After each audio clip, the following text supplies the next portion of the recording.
Lõppenud suvi ei olnud päikeseline mitte ainult ilma poolest, suhteliselt rõõmsad toonid jätkusid ka finantsturgudel.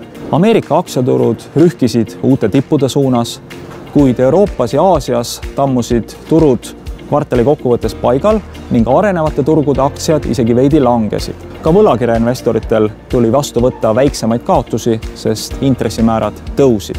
Tegime suvekuudel fondides erinevaid taktikalisi muudatusi. Kokkuvõttes vähendasime veidi fondide riskitaset, müües Euroopa ja arenevate turgude aktsiaid ning lisades turvalisi valitsusvõlakirju. Hea meel on tõdeda, et kõik SEB aktsiaid sisaldavad pensionifondid kolmandas kvartalis tõusid, vaid võlakirjadest koosnev SEB konservatiivne pensionifond jäi kergelt miinuspoolele.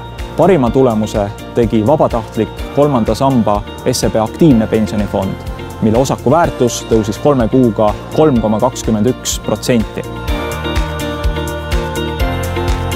Jätkame pensionifondides investeeringutega koduturule. Kevadel portfellidesse lisatud Tallinna Sadama aktsia on viimastel kuudel mõõdukalt kallinenud, aidates kasvada ka teie pensionil. Suvekuudel lisasime portfellidesse veel SG Kapitali ärikinnisvarafondi, IT-ettevõtte Nortal ja kaubandusettevõtte Maxima võlakirju.